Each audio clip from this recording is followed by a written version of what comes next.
On November the 3rd, the non-profit World Preservation Foundation co-hosted with Dodds Parliamentary Services a unique gathering at the historic Central Hall, Westminster in London, with speakers from government, science, media and advocacy organisations to discuss the increasingly evident effects of climate change and explain how the production of food, and in particular livestock raising, is seriously impacting global warming, biodiversity loss, water shortages and more.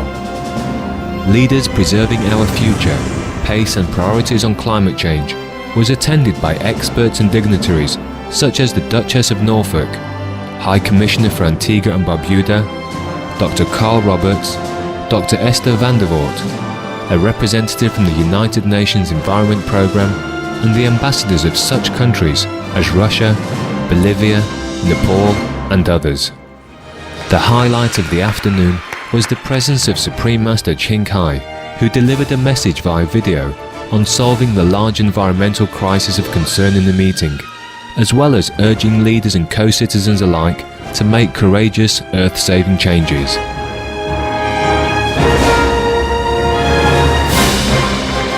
We now invite you to join us at the live conference, Leaders Preserving Our Future, Pace and Priorities on Climate Change, on November the 3rd, 2010 in Westminster, London, in the United Kingdom.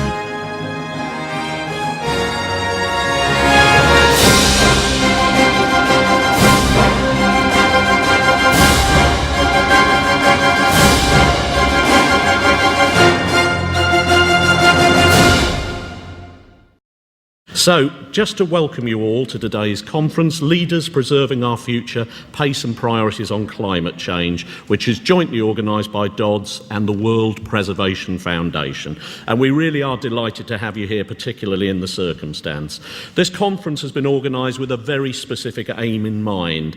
It's to raise awareness about the urgency of having a near-term solution for climate change and to highlight one of the most effective solutions to achieve this. As you will notice, we've got a lot of speakers today, many of them sitting next to me even as I speak, and they're from different scientific fields and very many prestigious organisations. So I'm going to start by introducing our first speaker, who is Jeff Tansey. Jeff is a trustee of the Food Ethics Council in the United Kingdom and one of the 6 recipients of the Joseph Rowntree Visionaries Award. He's also winner of the Derek Cooper Award for Best Food Campaigner and Educator, and today he'll address the conference on how we can ensure food security from global to local level in the face of water scarcity and climate change. So if you'd put your hands together please for our first speaker, Mr. Tansey.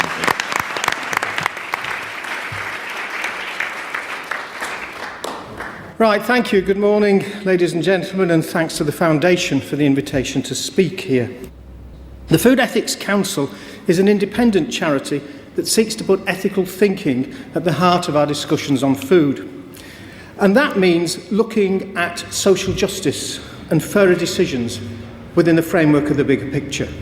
I'm speaking here personally, but drawing on some of the work of the Council. But first, let's look at today's world. We have a dysfunctional food system, despite having the capacity to feed everyone well. It leaves getting on for 1 billion people hungry, well over that, overweight or obese, and even more with micronutrient deficiencies. The poor are affected most. Most people still work in agriculture globally. Most poor people are still in the rural areas, and women are often the most badly affected. Yet they're also responsible for the majority of food produced and hold much knowledge about farming in challenging and difficult environments around the world. Now, achieving food security for all is a complex challenge, and it's got many ingredients, and there are lots of definitions.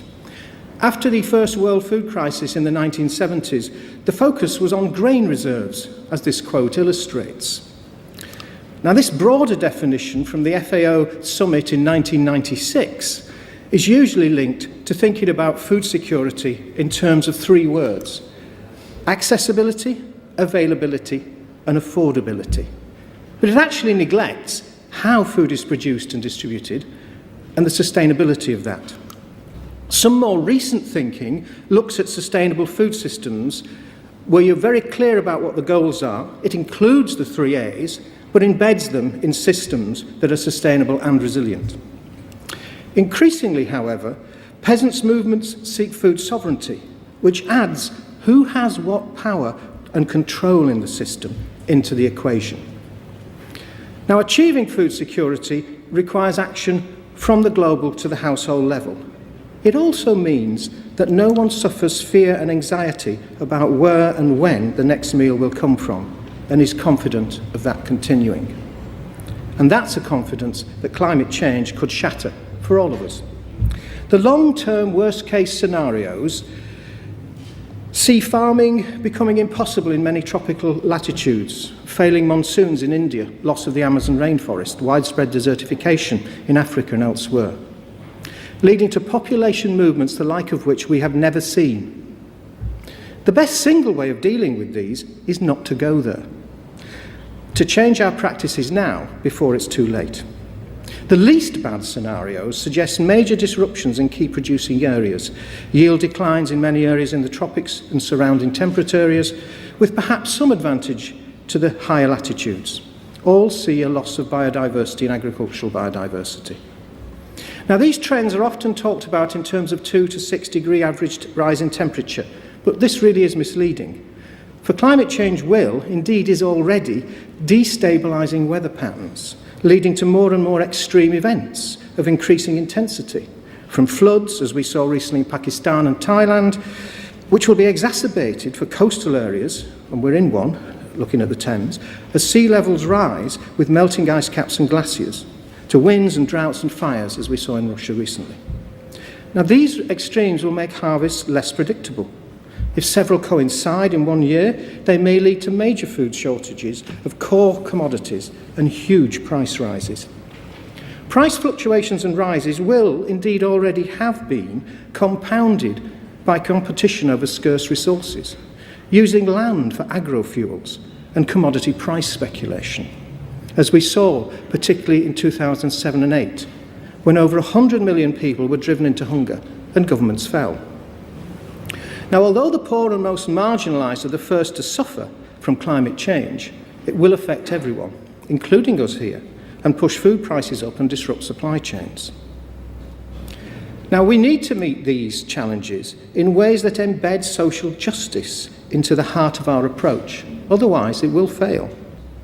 As our inquiry into food and fairness discussed in a recent report, Food Justice, this means addressing the issues about fair shares, fair say, and fair play in tackling the problems in the food system and climate change. But it also is about recognising what can be done within a food system framework and what requires changes to the rules of the game. Now, as Tim Jackson said in his eloquent evidence to the Commission, the rich really need to rethink what we mean by prosperity and develop a new kind of ecological economics that's not based on the growth paradigm, what he calls prosperity without growth. For us in Britain and Europe, that means questioning assumptions, such as that we can eat what we want, when we want, from wherever we want. It means accepting responsibility for the generation of greenhouse gas emissions, as well as the extent of our ecological debt, as our footprint spreads much more widely over the world than our numbers justify, thanks in significant part to our need for animal feed. So it requires innovation, but not just in technology, where so much of the focus goes. And even there, the focus is often on finding ways that are essentially about allowing us to carry on doing what we do now, such as agrofuels, rather than change. And in reality, we need innovation that allows us to do things differently, not just technologically, but socially, politically, and economically. We need to rethink the way we produce food, to move from intensive systems which are fossil fuel based to farming systems that are more agroecologically sound and resilient, as has been argued in various reports over the last few years, the global report at the top, the one from the National Academy of Sciences in the States. But we do also need to rethink what we consume. Whether or not we can feed a world with a population likely to stabilise at 9.5 billion people depends upon what they all eat and the impact of producing that food on our life support systems. Now, it wouldn't be sustainable nor healthy, for example, for global meat and dairy consumption levels to rise to that of the American or European level. Food accounts for about 20% of total UK greenhouse gas emissions by consumption, and that rises to 30% if you include indirect emissions from global land use changes. Meat and dairy is about 7 to 8%. Agriculture globally also uses about 70% of the water that's abstracted, and the UK imports about 2/3 of the virtual water it uses in food. And the way we do things at the moment increases the loss of biodiversity and agricultural biodiversity. So, apart from action to change on production, we also need action on waste and consumption.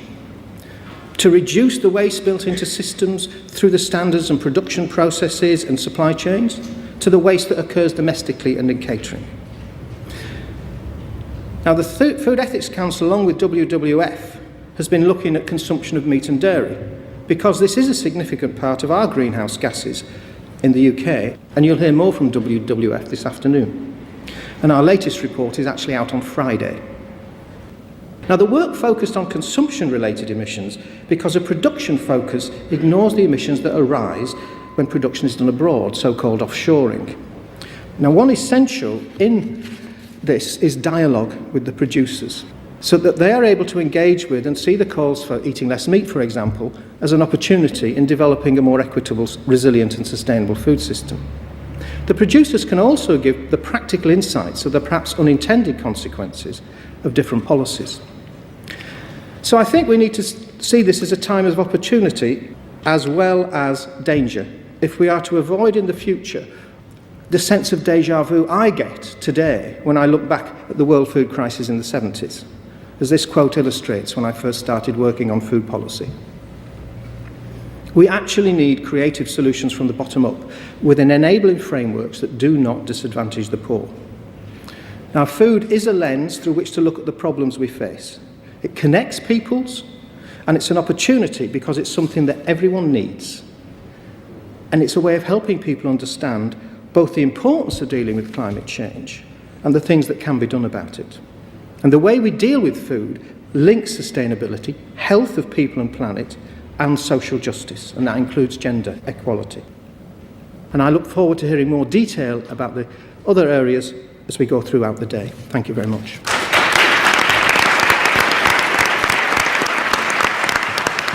Thank you, Jeff. Our next speaker is David Vaughan. Professor David Vaughan is a climate scientist at the British Antarctic Survey and was coordinating lead author of the IPCC Fourth Assessment Report, and he's just about to begin the same role in the Fifth Assessment. His research focuses on the role of ice sheets, the threat of climate change and rising sea levels. Professor Vaughan will now speak about ice melt in Antarctica in terms of its effect, severity, urgency and potential consequences. Please put your hands together. Thank you.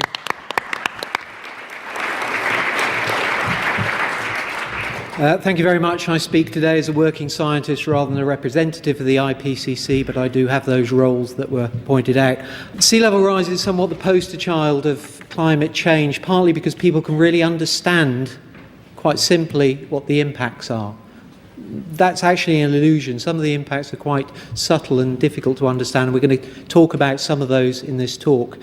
Sea level rise has two aspects that speak to the climate change debate. One is the longevity of the response that's provoked by climate change that might go on for many, many centuries after carbon emissions have stabilised.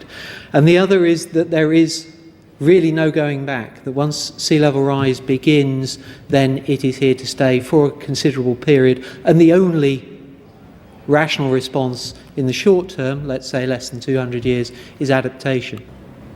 Climate change is being provoked by increasing carbon dioxide and methane, greenhouse gases. I think there's very little doubt about that. And throughout geological history, as temperature has risen, carbon dioxide and greenhouse gases have risen, so has sea level. The question is really what's going to happen in the future. And there are several different sources of sea level rise within the Earth system. One is the straightforward expansion of the oceans as the temperatures rise. Actually, this takes many decades, perhaps even longer than that, before the heat really gets into the deeper parts of the ocean and the full effects of ocean expansion are seen. Then we have the loss of mountain glaciers around the world, and throughout the world mountain glaciers are now being lost in virtually every glaciated mountain range. This is just one example. I showed it to somebody the other day while I was trying to put this together, and they said, that's a lot of ice. And indeed it is. This is just one glacier. Elsewhere there are, in the polar regions, two large ice sheets, one in Greenland and one in Antarctica. Each has the capacity, the ice in it, to raise global sea level by many meters. And we are now seeing some losses in those areas. The key issue here is that once loss from these ice sheets is provoked, once it's driven, then it may continue for many, many centuries. Sea level is currently rising and has been increasing in the rate that it's rising throughout the 20th century. We are now at 3 millimetres a year. Doesn't sound like a lot, but it is a one-way street. It's very hard to imagine that the losses of ice that contribute primarily to this are actually going to decrease in the near future. So 3 millimetres a year adds up to 3 centimetres per decade, and by the time we're at a century, it's starting to look like a substantial amount. The IPCC's last projections of sea level rise were something between 19 centimetres and 58 centimetres by the end of 2100. However, some of the effects that the authors of that report were very suspicious were going to start showing were not included in that projection. And they took a somewhat brave, in my opinion, view of saying that really isn't the science to include all of these effects, specifically the ice sheet's response to changing atmospheric and ocean temperatures, into those projections. So those projections were, in a sense, lacking in one of the key elements. Since that last IPCC report has gone on, we have developed substantial numbers of 4 separate ways of measuring the ice loss from these 2 major ice sheets in Antarctica and Greenland. And you can see that there are some large areas where ice loss is now persistent year to year, and is sufficient that it's making a significant contribution to that 3 millimetres a year of global sea rise. Elsewhere around the Antarctic Peninsula, we've seen the loss of many ice shelves. This one in the background, Wilkins Ice Shelf, was the most recent one to really hit the headlines, but actually the headline news is not the one that I want you to take away. The smaller diagram to the right-hand side shows that this pattern has been persistent all the way along the Antarctic Peninsula, where ice shelves have been retreating over a considerable period, at least the last 50 years. Those are the projections from the IPCC. However, if we start to think about what those projections might look like if we really do include realistic contributions from ice sheets, then perhaps we can think of, certainly the left-hand diagram shows quite a moderate scenario that continues the rate of sea level rise over the last 150 years, shown in the green line, in a relatively simple progression, and reaches 0.5 metre by 2100. And a more aggressive increase in the rate of ice loss from Antarctica and Greenland would push us up to something like the right-hand side diagram, where we have about 1.4 metres by 2100. Now, these are still well short of the real doomsday scenarios that some commentators, even some scientists, have been talking about. And I actually think that that right-hand side does represent something close to an upper limit on the likely sea level rise by 2100. However, by the time we get to 2100, in that scenario, we're seeing sea level rise at a rate of about 10 times its current rate. What does this really mean? It's very hard to understand really what, let's say, a metre of sea level rise actually means. Well, let's focus on London, because we're here, and along with 1.25 million other people and an enormous amount of property and assets close to sea level. In the UK, we've been very responsive to flooding events in the past and have raised our sea defences, largely when a flooding event has actually driven us to do it. You can see this seawall down near Greenwich and how it was raised, most notably after floods in 1928, and then again as the Thames Barrier was being built after the 1953 flood. We've tended to be extremely responsive in the way that we look at sea defence and build to it. In the future, we need to be much more proactive.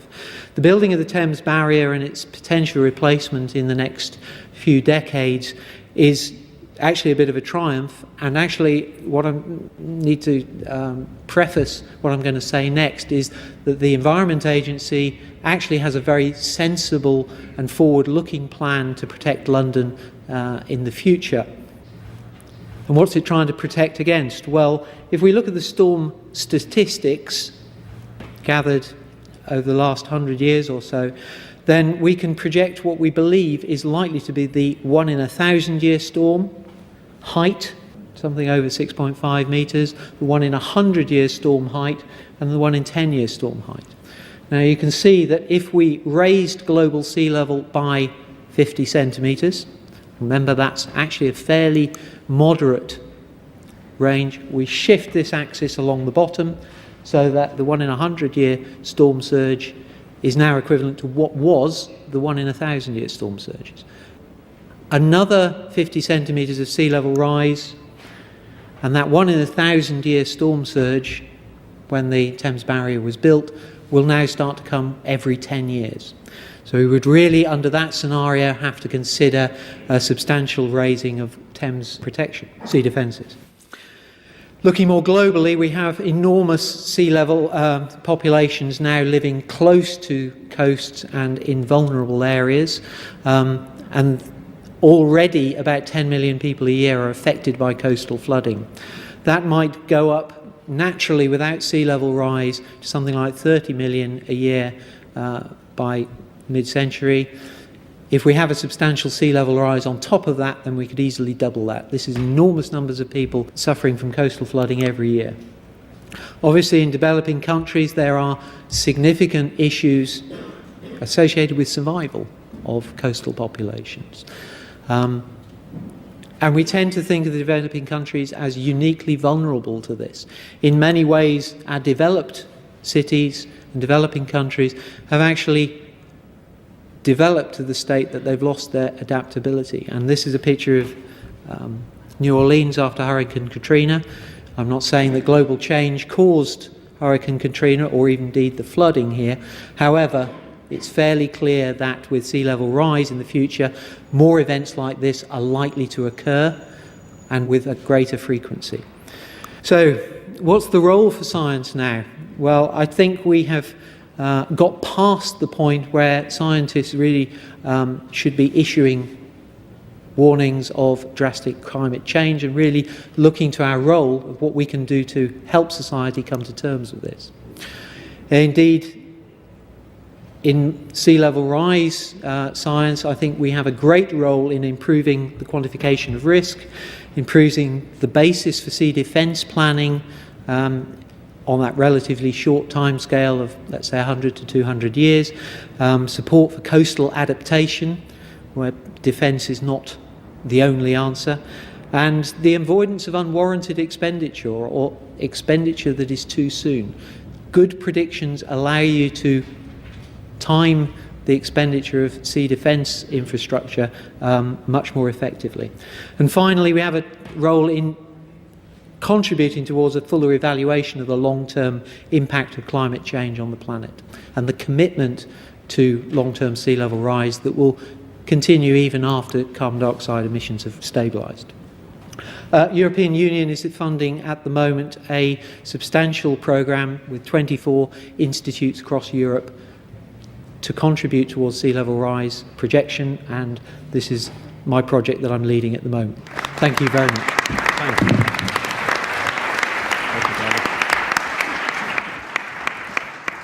Our next speaker is John Topping, the founder and president of the Climate Institute in Washington, D.C., served as editor for portions of the IPCC First Assessment Report and was recognised for his contribution in the 2007 award of the Nobel Peace Prize to the IPCC. Mr. Topping will talk about recent research highlighting the importance of reducing non-CO2 shorter-lived climate forces and how they can significantly reduce the cause of warming in the near future. Please put your hands together for John Topping.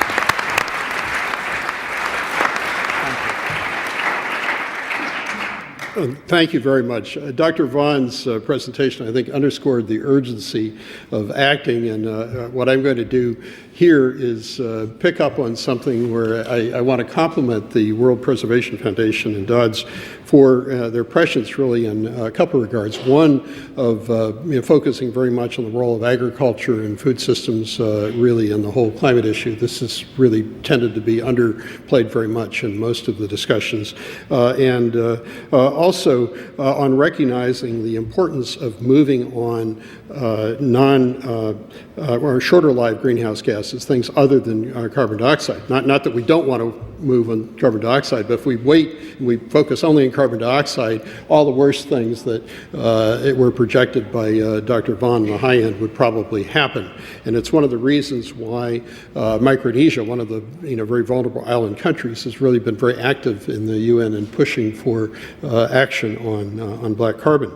I'm grateful to Dr. Michael McCracken, our chief scientist, who also ran the U.S. National Assessment and for 4 years headed the International Association of Meteorology and Atmospheric Sciences, and my colleague, John Michael Cross, for developing some fairly interesting graphics to illustrate the opportunities and the need to act.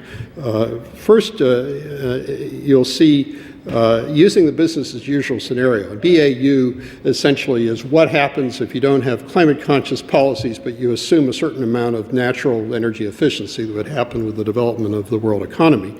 And as you can see, there are legacy greenhouse emissions, primarily CO2 from the past century. Some would be longer-lived greenhouse gases like nitrous oxide, some chlorofluorocarbons, which still persist even though we've moved aggressively under the Montreal Protocol.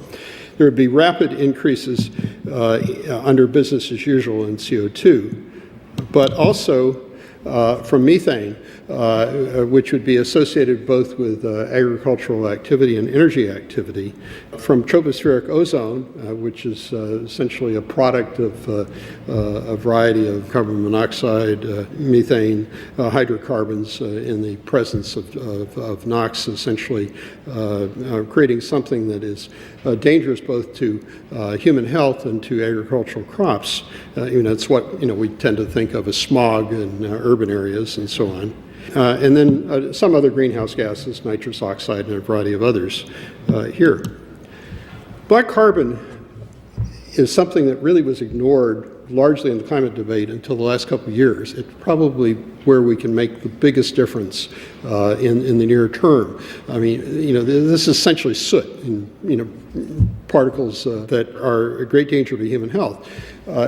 Because they're only up for a week or two at a time, the tendency was to not factor them in. But the problem is they're constantly replenished. If cook stoves don't change, if the urban transportation doesn't change, if the industrial practices don't change, those particles are replenished readily. And on the other hand, if they do change, you can make a huge difference in radiative forcing very quickly, while also having very positive impacts on human health. There's also a huge inertia within the energy systems and also to some extent within the agricultural systems of the world. In the U.S., interestingly, in the last couple of years, there's been a dramatic drop in CO2 levels from 2007 to 2009, about a 10% per capita drop. Half of that due to changes in the world economy, other things really due to switching from coal to natural gas, because we have a lot of available natural gas, and a variety of other things that are structural change.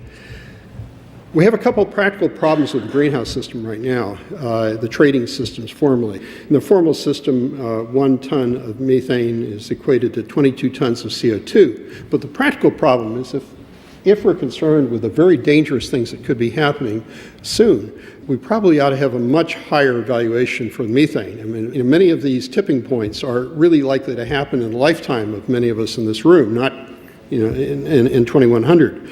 I'll give you a quick illustration here. I mean, the 1 to 22 is really looking at this over a 100-year period. But if we really look at the equation over a 20-year period, methane, could have a much higher valuation. The reason for that is typically you're talking about a 12-year residence in the atmosphere versus much longer terms in carbon dioxide. So in terms of what's driving the changes that would be melting the Greenland ice sheet, that would be causing the positive feedbacks, the metastatic climate change that may be going on in the Arctic, changed albedo, other things that are feeding on itself. This itself is a problem. And what's interesting is while carbon dioxide is the most important single constituent driving climate change, it's responsible for less than half. And because it's so persistent in the atmosphere, you aren't going to make a huge dent right away. Even if we could wave a magic wand, we would find carbon dioxide concentrations and stop all emissions would still stay awfully flat, and the radiative forcing would still be very, very large. So this underscores the need to work in some other areas. Now, the fortunate thing about this is most of the other short-term climate forcers are ones where there are huge human health benefits or other win-win aspects. Methane, the levels have been rising. Last 12 years in the atmosphere, it has roughly half the effect of CO2. But there are a remarkable number of win-win aspects when we talk about reducing methane.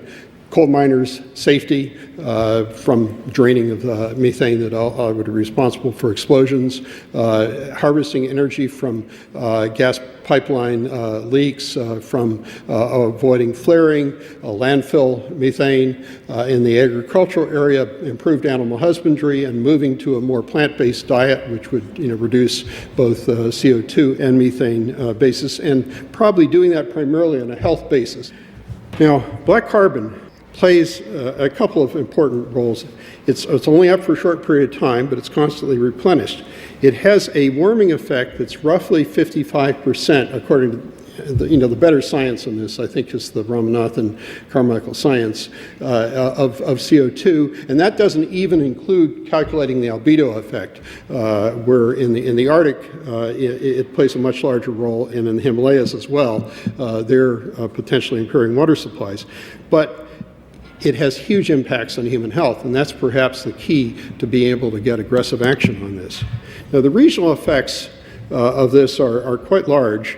These are indications from a few scientists here. The effects really together of black carbon and tropospheric ozone, and to some extent the reduction of the sulfates that happened because of necessary steps we took to address acid rain and so forth. These look like the primary driver for the very, very rapid warming that has been happening recently within the Arctic, and there's a real opportunity to make a difference here. Now, what are the opportunities from aggressive actions on black carbon? Perhaps the most immediate would be acute decreases in the Arctic warming, and that's probably the most dangerous single thing that can happen on the planet right now with respect to sea level and with respect to the possibility of climate feedbacks.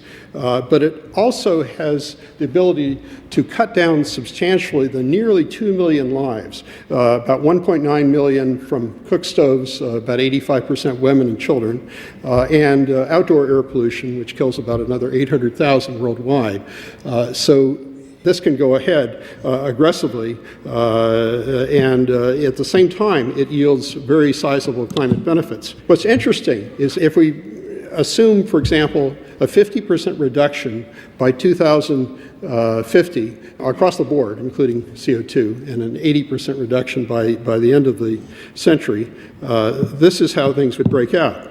As you can see, we can make a dent in CO2, and that's important. But we can make a huge dent and the other gases because of the times and so forth there, and especially so with respect to black carbon. Now, this takes us, between now and 2040, lifetime in which many of us would hope to be around for much of this time. This is really the critical time, I think, for a lot of these tipping points, and the first is business as usual, and then the second is the aggressive reductions. If we do this, we really have a chance of avoiding absolutely catastrophic climate change.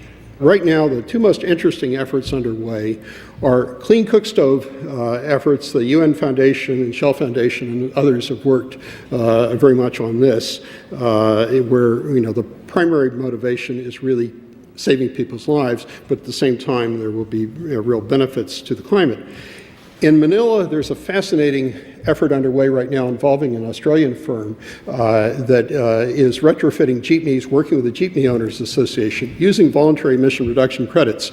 Jeepney drivers die a lot sooner than others, and the pollution levels are very high as a result of this. Hopefully, some of these things through the voluntary emission reduction credit systems will happen.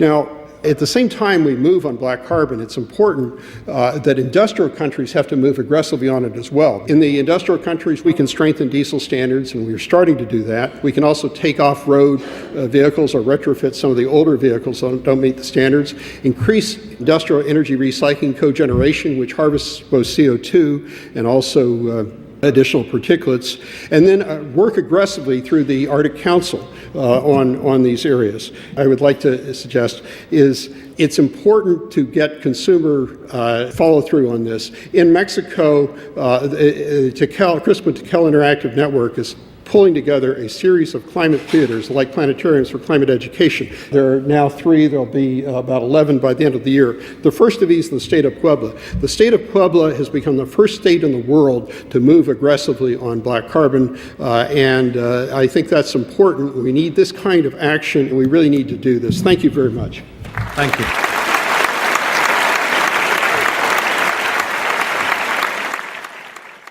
Chris Williamson is the Shadow Minister for Communities and Local Government, and high among his priorities are measures to combat climate change, including energy efficiency. If you put your hands together, please. Well, thanks very much indeed for that introduction, Chair. I'm merely a relatively newly elected Member of Parliament, was elected in May this year, and have been much to my surprise, actually, promoted to the front bench covering local government. But certainly I recognise that climate change is the biggest challenge facing the planet.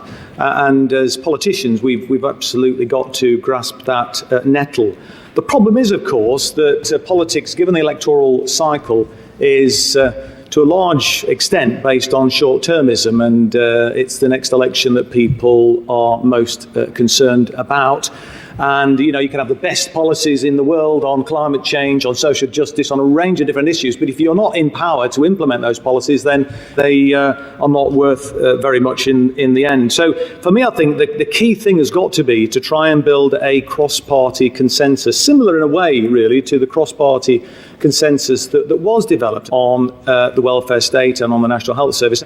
It's more important that we've got to try and develop that kind of cross-party consensus on this whole agenda. Now, the government has said they want to be the greenest government ever, and they've, as you probably know, launched the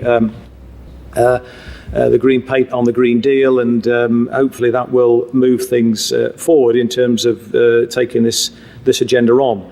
My background is in local government, and I do believe there is a lot that local government can do around climate change. And certainly in my new role as the Shadow Minister for local government, I will be promoting the role of local councils to actually do whatever they can to help. Now, that's not just in terms of local government getting its own house in order, reducing its carbon emissions, though there's much they can do in that regard. in terms of how they deal with waste and so on, and reducing the need for landfill. And there is a statutory driver on that in any event that obviously local authorities are moving that forward as a consequence. But there's more that they, I think, can do in terms of their whole place-shaping agenda. And when I was leader of Derby City Council, we set ourselves a target to make Derby a sustainable city by 2025, self-sufficient in clean green energy. And we wanted to build a consensus with other public sector organisations, but also, most importantly, really, the wider general public and the business community in Derby. And some of the initiatives that we worked on were initiatives that actually helped to win the hearts and minds of businesses in the city, particularly small and medium-sized enterprises, looking at how we could, through energy efficiency measures, for example, improve their bottom line. But I think we did, win a lot of people over to what we were trying to achieve. It's also included a radical transformation of public transport in our city. So there is a big issue that we need to, I think, address there. We've got to actually, tackle this on a cross-party basis, it seems to me. We need to try and build that cross-party consensus. I will continue to do what I can in that regard. But we've also, I think, got to win the hearts and minds of the wider general public. And that means, I think, looking at how we can encourage people to look at lifestyle, how they can encourage people to perhaps eat less meat, given that the livestock industry does contribute to a large extent to climate change emissions. We've got to find a better way forward, I think, where we can see people's livelihoods, their lifestyles, their standard of living not being diminished over much, that we can try and keep people in employment. And I do think there are some opportunities in that regard in terms of the whole new green jobs which could be created that will, I think, help to address that conundrum which can be created. And I do think we are beginning to, as I say, develop that cross-party consensus. Certainly that's what I will be seeking to do. And obviously, I'm just a layperson. It's a topic I'm very passionate about. I'm not in the same league as the eminent speakers that have spoken today, but certainly I would be keen to work with people in this audience on the platform today to help me actually make the arguments in the House and with colleagues to try and win people over to what I think is the most significant challenge that we face as humankind. So hopefully we can move things forward, and with your support, we will make a difference. Thank you, Chris. We're now going to have Professor Simone. Now, interestingly, of course, John Topping in his speech touched on the fact that reducing CO2 alone is not sufficient to address climate change in the near term. And Professor Simone is going to be speaking about the presence of black carbon in Antarctica with its high global warming potential, which is a great concern, and its reduction as an important strategy for reducing global warming. So we're going to have this speaker and then Dr. Esther van der Voort. So put your hands together, please. Good morning. Thank you for the chance to talk a little bit about the work in Antarctica and the question of black carbon. In some ways, I add information to the lecture of Mr. Topping. Maybe I should begin that presentation with a statement that is becoming clear here. One of the greatest difficulties for the general public to understand climate change has been too much emphasis on the question of greenhouse gases. All the important factors are involved. And this is the case of black carbon, that I'm going to talk a little bit now. So, what is black carbon? First, it originates from the incomplete burning of biomass or fossil fuel, and is basically formed by small, high solar radiation absorbing particles. And by now, I'm going to show the evidences. We know that they are spread from Arctic to Antarctica, elsewhere in the world. They are very tiny particles between 0.01 to 1 micron in the atmosphere. As Mr. Topping told you, it stays in the atmosphere just a couple of weeks, but is available to disperse it at longer ranges. BC, or black carbon, belongs to short-lived pollutants, and then comes the most important point, is the second most important contributor to the global warming. In fact, the potential of black carbon is estimated to have 55% of the radioactive forcing effect of carbon dioxide. And in short, BC absorbs light and heats the atmosphere. So, along the 20th century, as we have the increase of black carbon production due to the consumption of fossil fuel, developed countries have improved the efficiency of that burning and reducing it by the end of the 20th century. But not is true in a lot of countries that are industrialized at the moment. So, the thing that we have in this picture here is the main places that we have biomass burning at the moment, at the year of 2009. As you can see, mainly in the subtropical and tropics, not only in South America, but also in Africa and Australia and some countries like Indonesia, Malaysia, and others in Southeast Asia. So we can place the following question. How this kind of material can be transported to Antarctica? It seems a long way. For the last 10 years, we have changed our idea about the transport of air masses from South America or from the tropics of South America to Antarctica. By now, we know that cyclonic activity is able to transport materials in a short time, in a week or so, from the main areas of biomass burning to the south, and then mainly to the northernmost part of Antarctica, that is the Antarctica Peninsula. Interesting enough is to know that as the air masses are coming south here, we have cold air masses going to the north up to the south of the Amazon, of course, to balance the energy budget of the Earth. So it's a two-way movement, and here I would like to do a point about the impact, about the places that it is really happening, this kind of biomass burning and transporting to the south. It's a myth that it is in the middle of the Amazon that we have biomass burning.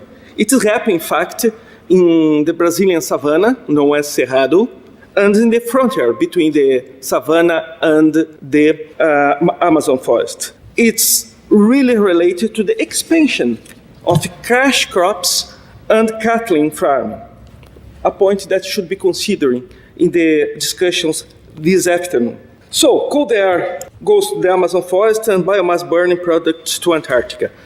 Do we have some evidences? That's a research result for the last couple of years, where we had at the same time atmospheric measurements and ice core, we collect cores, to measure black carbon in the northmost part of Antarctica. And what you can see in that graph, you have the red curve that are the number of fire spots in the Amazon forest, or in the south part of the Amazon forest, and at the same time, in the same snow and ice samples, we have the concentration of black carbon, and it really goes together. We are having the transport of black carbon to Antarctica. Important, in the Himalayas, the increase is much higher, threefold increase in black carbon from 1860 to 2000. The same thing has been observed in the Swiss Alps. Why it's important? Because black carbon impacts the surface of snow ice mass as it reduces the surface albedo, the proportion of energy that's reflected by the surface. It is increased melting, trigger albedo feedback, changes the glacier mass balance, and contributes to glacier retreat. In short, black carbon is as important as atmospheric warming for melting surface of the glaciers. Thank you for the attention. Thank you. And our final speaker of this session is Dr. Esther van der Voort. This summer, the UN Environment Programme issued the report Assessing the Environmental Impacts of Production and Consumption. And we're delighted to welcome today one of the report's lead authors to talk about why a substantial global diet change is the only way to reduce one of the most important drivers of environmental pressures. Thank you very much. Actually, I work at Leiden University, the Institute of Environmental Sciences. But as the chair has said, I'm one of the authors of the UNEP report. The UNEP resource panel, they produced a report called Assessing the Environmental Impacts of Production and Consumption. Edgar Hutwich was actually the lead author of that. I was one of the co-authors. In this report, we looked at the various worldwide categories of consumption, sectors, and also resources and materials to see, which one contribute most to environmental impacts. And the conclusion out of this report really was, and I will go into that a bit later, is that agriculture and food are really important contributors to environmental impacts, including but not limited to greenhouse gas emissions. Options to reduce this were not really the topic of this report. The next report will go into that in more detail. And of those options, a diet change seems to be the most effective one. So this is, in brief, the topic of my talk. In view of the topic of this event, the non-CO2 greenhouse gas emissions, agriculture is especially a relevant sector because methane is a greenhouse gas that's emitted in large quantities from cattle, and the climate forcing potential of methane is a lot stronger than that of CO2. Same for laughing gas, N2O. That's emitted from soils. It's a product of incomplete denitrification of fertilizer and manure, and that's an even stronger climate-forcing gas, and it's connected especially to agriculture. That does not mean that agriculture is not associated with CO2 emissions. It is, and especially via the energy input in the agricultural chain, like, for example, via fertilizer. Agriculture is also associated with other environmental impacts, and the ones to name especially is land use and water use.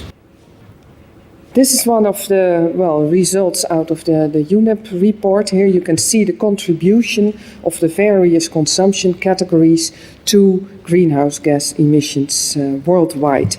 And here you can see the green part, that's food. It does not just include the agricultural sector, but also the upchain, the production of fertilizer, the production of other agrochemicals, the agricultural practice like driving around in tractors. That's all included. Also the food processing in those percentages. So it's significant. Another angle to take is resources or materials, and that's where these pictures come from. They are not for the world but for the EU countries. Here you can see the leftmost bar represents just kilograms of consumption, and the largest part is minerals for construction, so it's sand and gravel basically.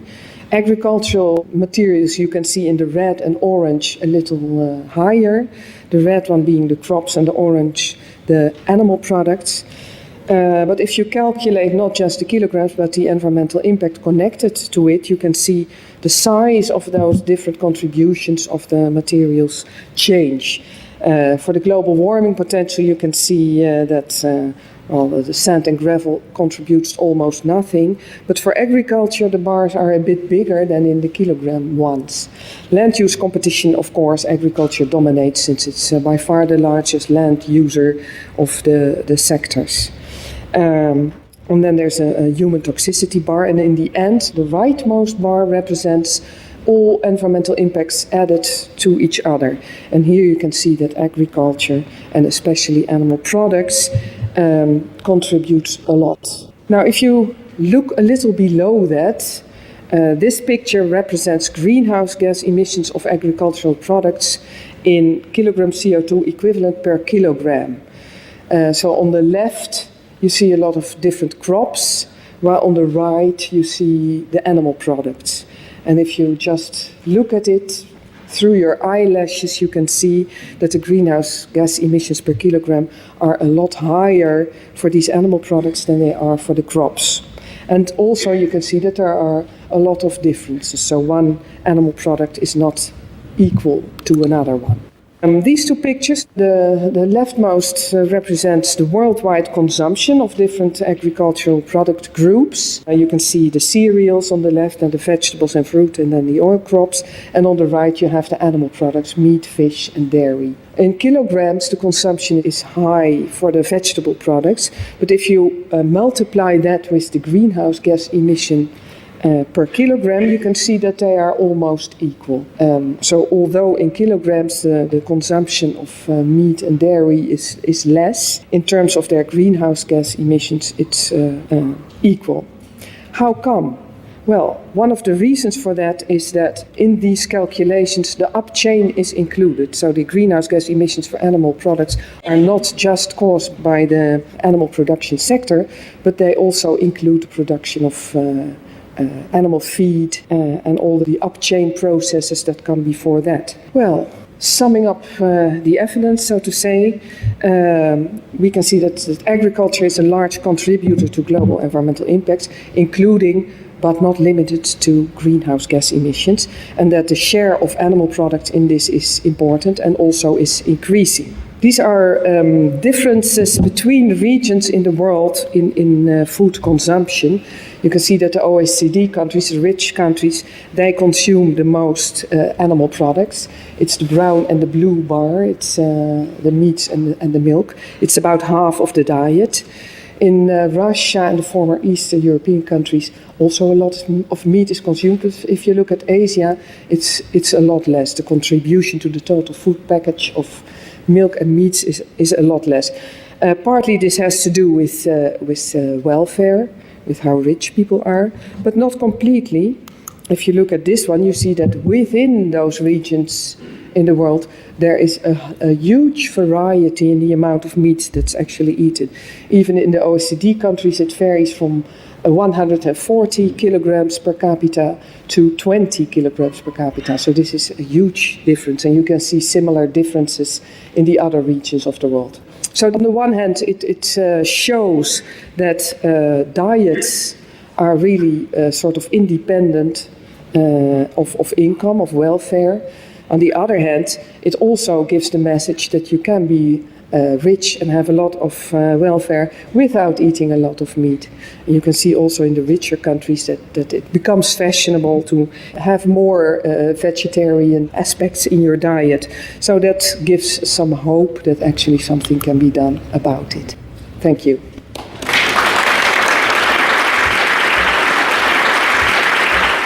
We've already heard about what shorter-lived climate forces are, and our next speaker is Dr. Xian-Hui Ku, co-founder of the World Preservation Foundation and a renowned chemical and engineering sciences researcher based in Singapore.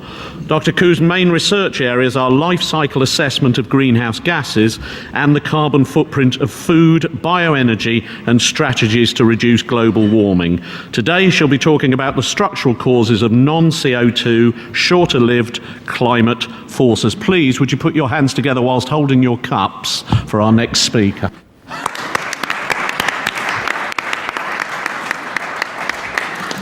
This year, the world watched in shock and sympathy as we witnessed Russia try to put out massive fires and as a fifth of Pakistan was submerged underwater. Many of the world's developing nations, who are the most vulnerable to climate change, has been calling for global average temperature increase to be no more than 1.5 degrees. We need some urgent solutions to stop the trend of mean rising temperatures and prevent any further climate-related disasters. We also now realize that reductions in carbon dioxide, which was at first all the efforts put to stop climate change, will not create cooling in time. Researchers and engineers, including myself, have carried out extensive research on carbon capture and sequestration technologies for more than a decade. I can confidently conclude that we are far from having a technology that is advanced enough or that is affordable enough to even start to bring us towards a carbon-neutral economy. And just supposing we are able to create such an advanced system, one that can extract all the carbon dioxide out of the air right now, We have only just solved part of the problem. The bigger and more urgent magnitude of climate change lies in reducing shorter-lived greenhouse gases. Our understanding of climate science has evolved in the past few years. Perhaps the best solution suggested by scientists for the fastest recovery of the climate is to reduce shorter-term climate forces, methane, black carbon, and ground-level ozone. These gases exist in the atmosphere for a shorter period of time than carbon dioxide. Ground-level ozone lasts for about 22 days, black carbon for about months, and methane 12 years.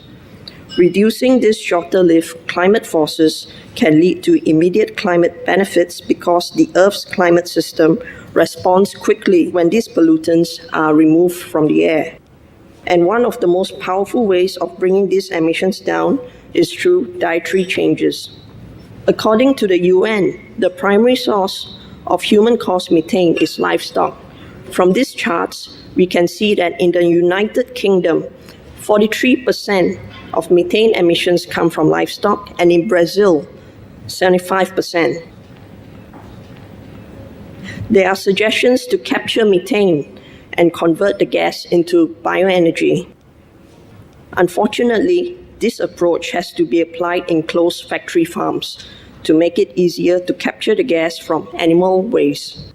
This suggestion will only create another problem since closed-space factory farms are breeding grounds for all sorts of disease and illnesses. They also do not address the other environmental challenges created by animal proteins, including land use change, high water usage, deforestation, nitrous oxides, and biodiversity loss. From a life cycle food chain perspective, such approach is known as shifting the environmental burden from one compartment to another or from one type of pollution to another. Around 50% of the black carbon that was deposited around Antarctica was from the biomass burning found in South America. When black carbon is deposited on ice and snow, it absorbs solar energy and accelerates the melting of glaciers. This further adds to the warming of the planet. Large amounts of black carbon, carbon dioxide, and methane gases are released from the burning of forests, or rather, from the destroying of what's considered the precious lungs of the planet. And the reason for deforestation?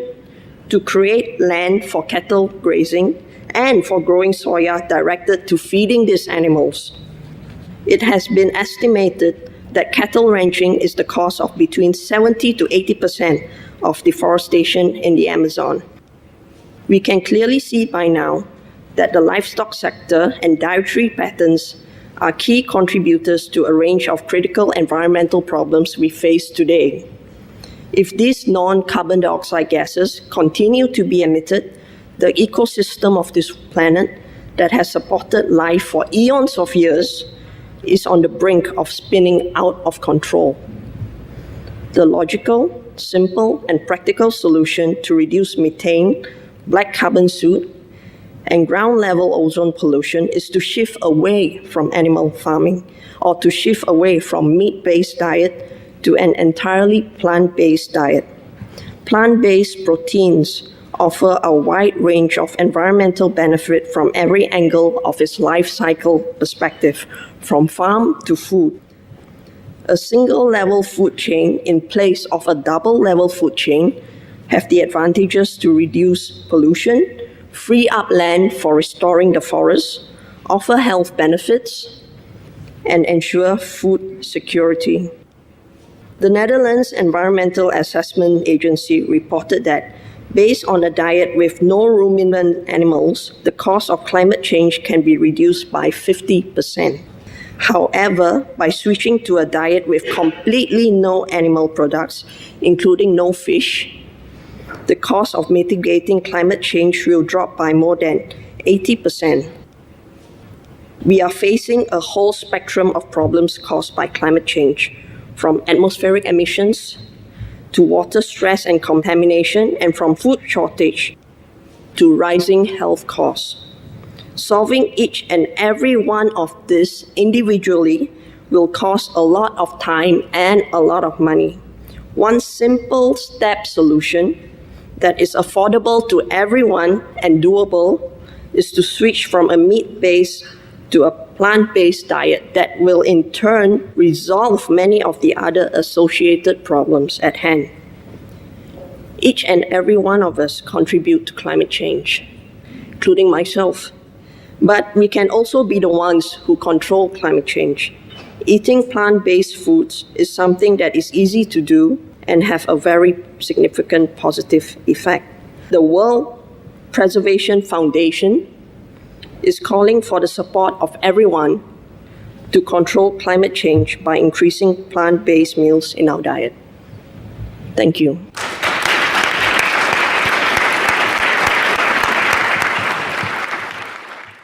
Now, many people say that water will be the new oil of the 21st century, and to ensure food security and basic comforts, we need to preserve and use the water that we have sustainably.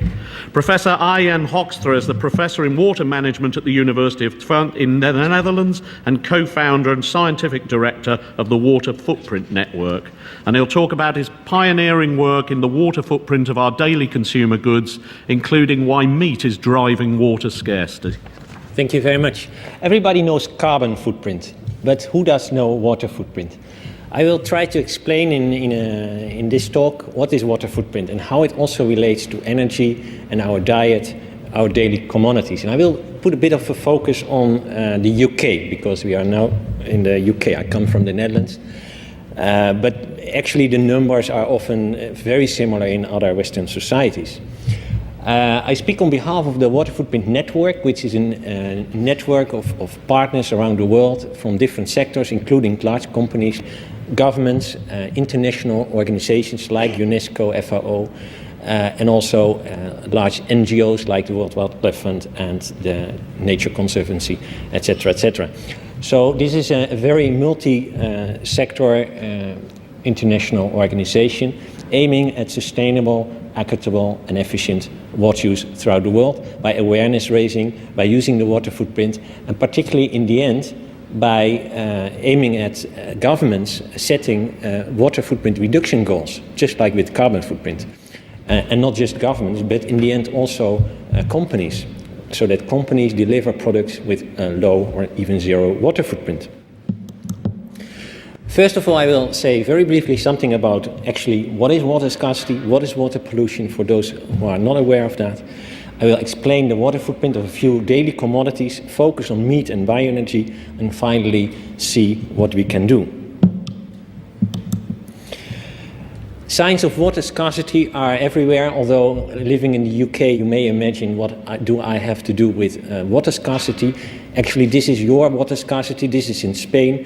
You import in the UK strawberries from this area in southern Spain, the Cota Doñana National Park. This used to be a wetland, very nice area. Just upstream, the water is being used to irrigate strawberries, so the water doesn't end up in the wetland. So this is the wetland today. This is also your area. This is in Central Asia. This is where you get the cotton from. So what you see here is the former Aral Sea in Central Asia. There used to be rivers arriving in that sea, so that's why it is a sea. It is being fed by rivers. No more. The water is being used to irrigate cotton upstream, so the water doesn't end up in the sea, so the sea is drying. The chemicals have entered the sea, are now lying on the bottom, so we have huge human health problems there.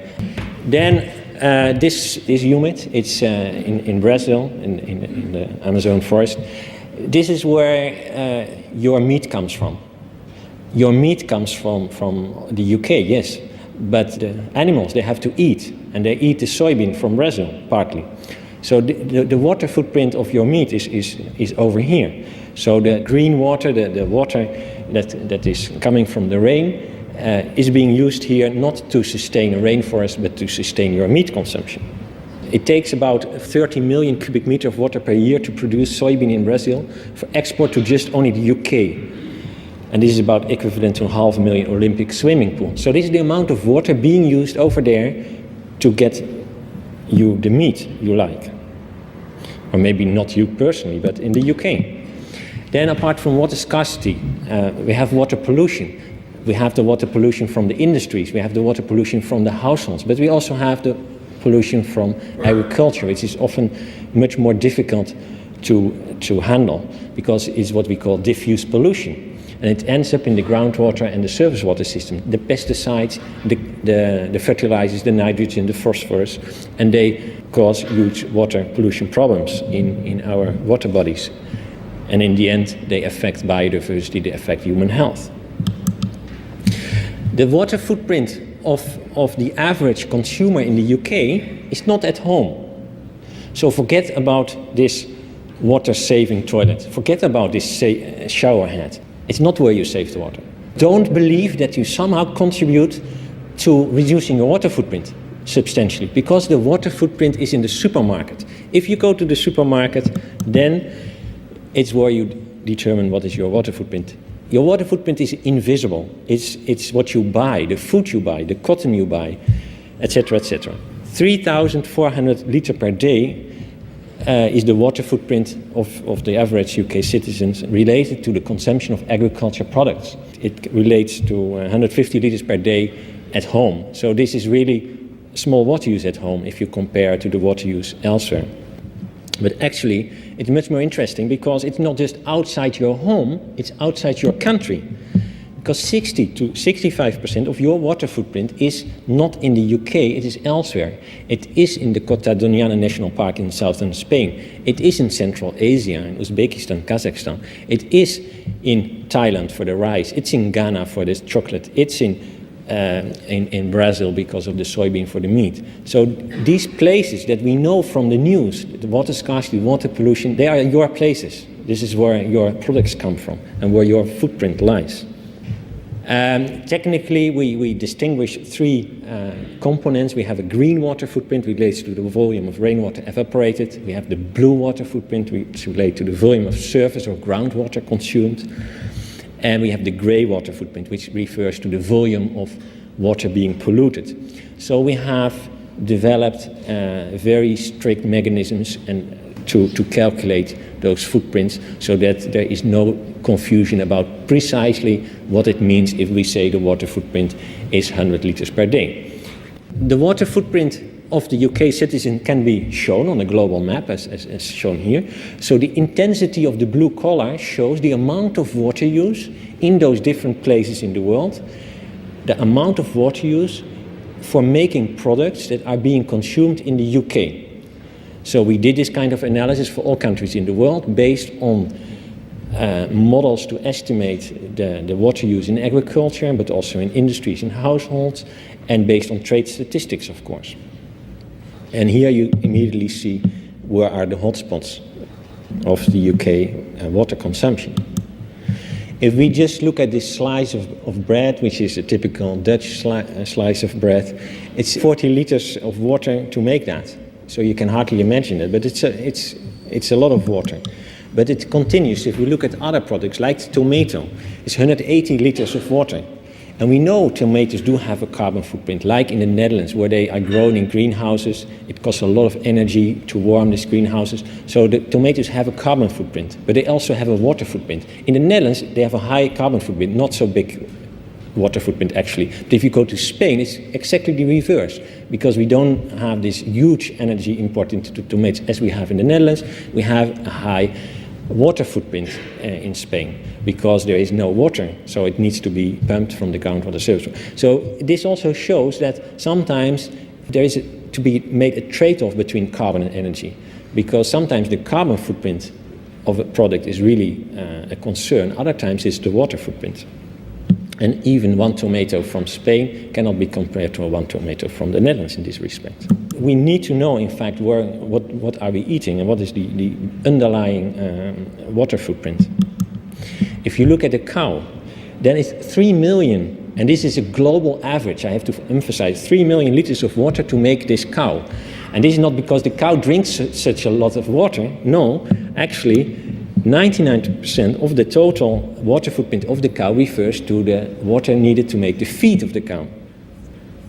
And if you then look at what it means for one piece of beef, then we have nearly 16,000 liters of water, global average, that is needed to make this piece of beef. And if you then translate it to your favorite hamburger, it comes down to 2,400 liters of water for one hamburger. And this is the total. It includes also the water for the bread, for the lettuce, etc. But most of the water footprint that you show is really for the beef that is there, nicely sitting in between. If we look at a vegetarian diet in industrialized countries, we see that most of the calories that you get are from vegetable origin, not from animal origin. However, the water footprint, if you look at the liters required per kilocalorie, animal origin calories, they cost much more water than vegetable origin calories, about 5 times more. So that means that if you look at the total water footprint related to your food consumption, most of the water footprint related to your food is because of the ingredients of your diet, which are of animal origin. If you look at the vegetarian diet, we compare a diet with the same calories. However, now we have much less animal origin, still some dairy product, but no meat anymore. Then you see a switch in terms of the total water footprint from 3,600 liters per day to 2,300. So a very substantial difference. If you look then in developing countries, you see in general the water footprints are less because the people eat less calories. These are the global average values taken from FAO in our own statistics. But what is now happening is a move from bottom right to the top left. So you see an inevitable increase of this water footprint in the coming future, since developing countries get more developed, eat more meat, and the statistic has been shown before, meat consumption worldwide is increasing rapidly still. I have to emphasize, however, that one piece of beef is not the other piece of beef. You don't see the difference here, but they are very different because it depends on where they come from. If you have grazing systems, the water footprint is mostly green water, rainwater, it's mostly local. The other extreme from industrial system-based beef.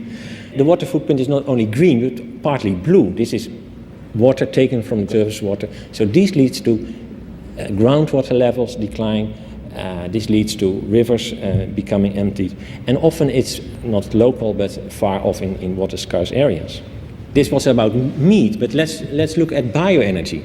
It's very interesting to see that in knowledge we are fragmented.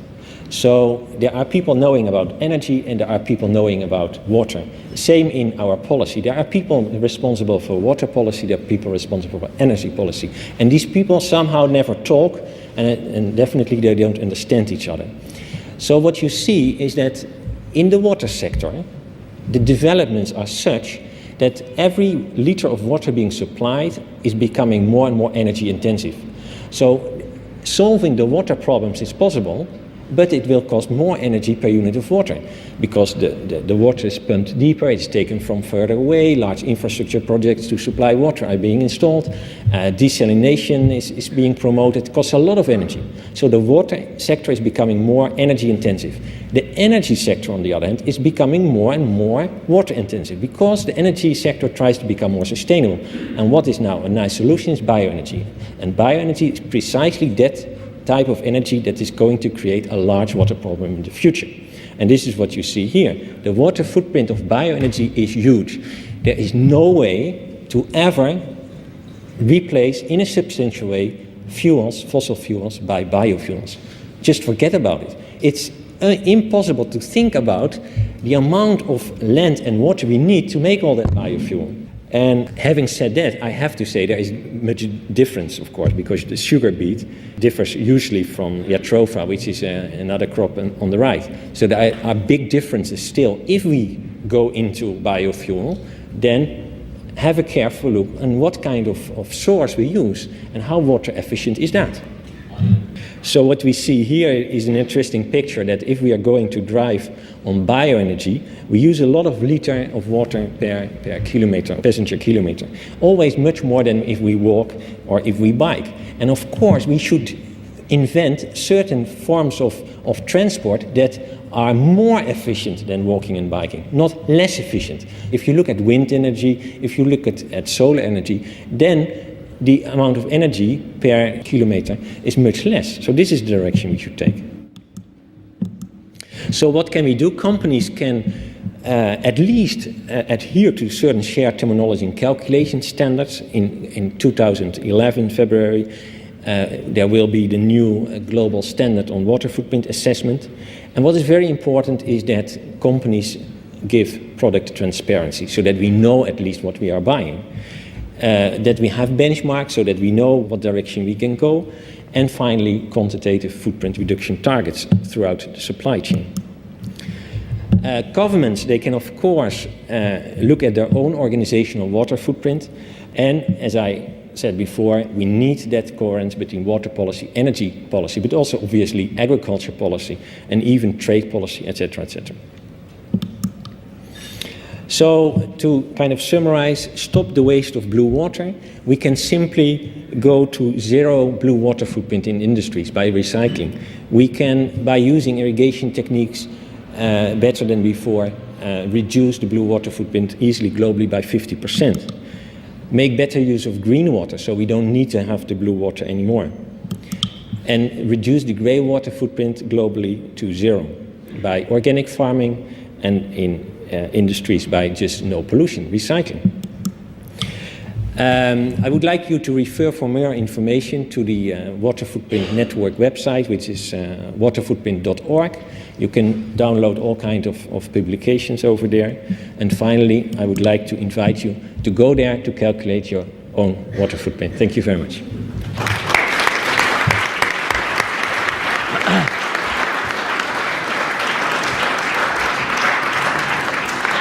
Our next speaker is Toivo Jokela, a former co-editor of an award-winning Swedish journal on social matters and co-author of the paper Climate Change and Livestock, along with Jens Holm, a former Swedish member of the European Parliament. He will now talk about how huge subsidies and demand for animal products are a cause of food insecurity and hunger in developing countries. Please put your hands together.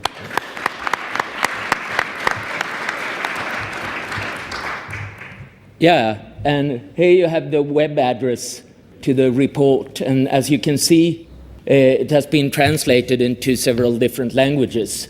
Jens, member of the Swedish Parliament, former member of the European Parliament, and we co-wrote this report in 2006. And of course, a lot of things has happened since then, both on an international scale and when it comes to EU policies. But the main patterns are still there. This report isn't only on the EU subsidies to the livestock industry. It also covers some graphics and some information about things that we have been told about earlier today. So I don't intend to repeat what Esther van der Voort and Sieng Ko and Arjen Hoekstra have said. But what can be said is that meat consumption or livestock production and consumption as a whole, including dairy products and so forth, has a huge impact both on climate change, on water scarcity, on deforestation, and even hunger issues. What's actually happening is that the EU, within its common agricultural policy, still supports livestock production with enormous amounts of money every year. Jens and I calculated that in 2006, the total figure was 3.5 billion euros that year in support to livestock production. Then if you include fodder crops and stuff like that, the figure is of course going to be much higher, but it's hard to separate those support figures or subsidies figures from the ones that go directly to animal industry. What can be said is that there are two basic kinds of subsidies from the European Union to livestock agriculture. First of all, direct subsidies, support money that is paid out to farmers who have a certain kind of animal product that they produce, basically. They get their share of extra money for producing what they're producing. And apart from that, there's a category called interventions.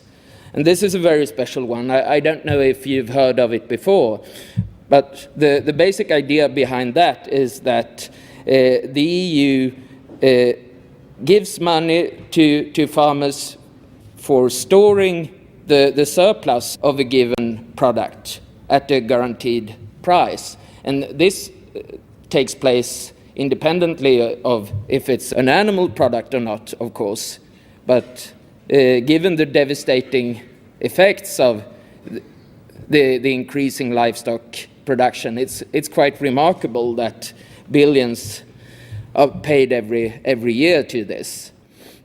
And another kind of intervention support that is perhaps even more remarkable is that money is given out as export subsidies, that European farmers or the European livestock industry is paid to export their products to countries outside the European Union.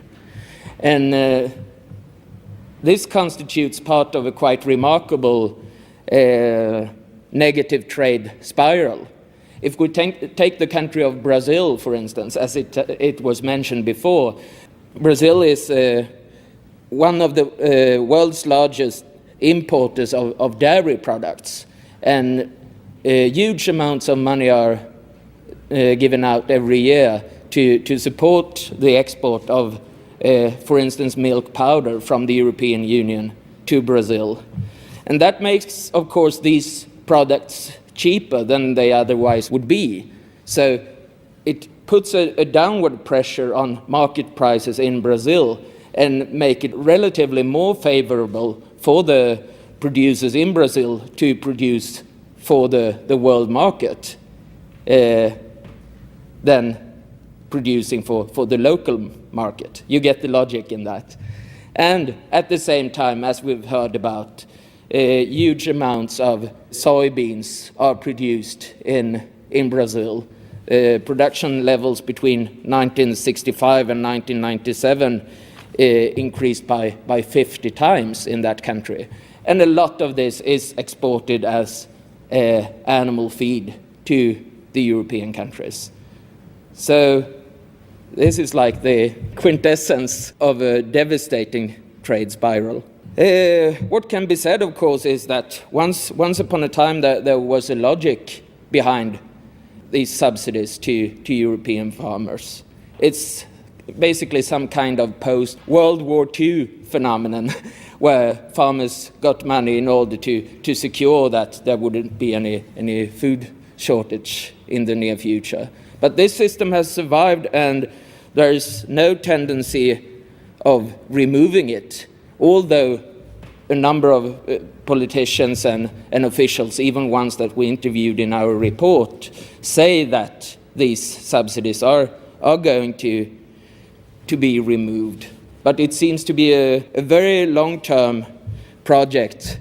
Some subsidies have decreased since we wrote the report in 2006, especially direct subsidies. The total figure was 3.5 billion euros for all kinds of subsidies in 2006, all kinds of livestock subsidies. And in 2010, the figure seems to be 2.83 billion euros. But at the same time as the direct subsidies decrease, there are also increases in interventions, export subsidies and so forth. It goes down on some animal products, but for instance, it goes up on dairy products. I guess it's based on the economic situation, basically. It adjusts to world market prices. But the basic thing is that this destructive trend survives. The basic conclusion is that this extremely destructive thing must be stopped, of course. And it has also been demanded very recently in the UN meeting in Nagoya back in October. The meeting agreed that it's important to phase out environmentally destructive subsidies. So we'll see if that has any deeper influence on this. Thank you very much. Thank you. Okay, it's 2 minutes to 12, so if we've got one quick question that perhaps somebody would like to ask. Thank you. Neville Grant, United Nations Association. Beef is being given a pretty bad press today. What about fish?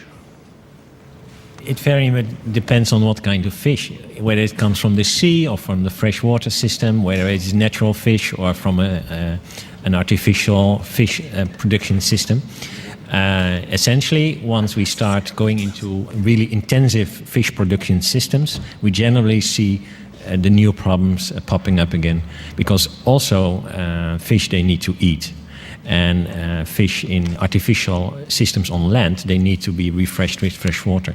So very preliminary research, I have to emphasize that, shows that it's definitely will not be the solution to meat. There are similar and other types of problems attached to that again.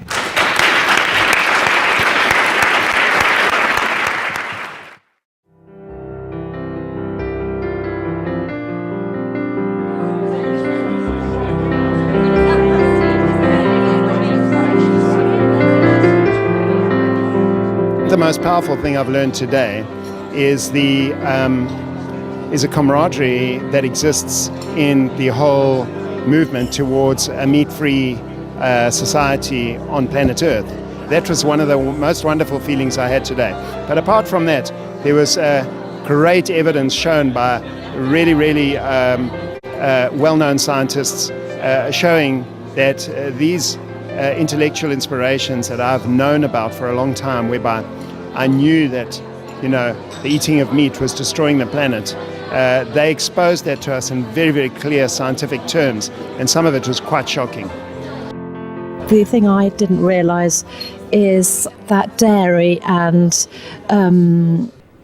cheese aren't particularly very good for your health either. I kind of known before about the meat production being unenvironmental.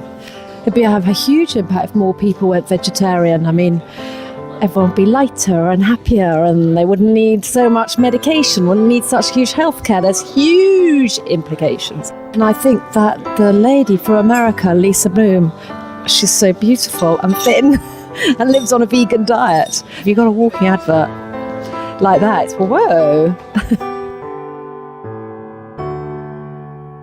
Your goal is to end all animal farming. Why do you believe this is needed, and how do we go about doing it? A more compelling reason, and I think one that really should drive the political decisions, is that it is by far the most environmentally destructive activity that humans are engaged in. And of course there's the methane emissions associated with farming and all the other sorts of greenhouse gas emissions associated with it, but it's a huge opportunity to deal with this looming climate catastrophe, basically. I think by far the easiest way to do it. It's animal farming, period. The whole shebang. You don't solve the problem by saying, okay, well, we'll just, have this little idyllic farm where the cows are wandering around eating grass and their manure is fertilizing the plants and all that kind of stuff. That doesn't solve the problem. I think that the way that we treat the animals that we eat is a very terrifying reflection of actually how we're capable of extreme cruelty to human beings as well. And if we start recognizing each and every one of us, what is actually the impact of the food on our plate, we would actually be able to live far more peacefully within ourselves. I think if we were all more aware of the impact of the food that we're eating every day has on our health, on the planet, on the animals, and on the ability for this planet to sustain human life, then we would be a far more informed planetary being, and therefore we might prevent the crises which we're seeing that are imminent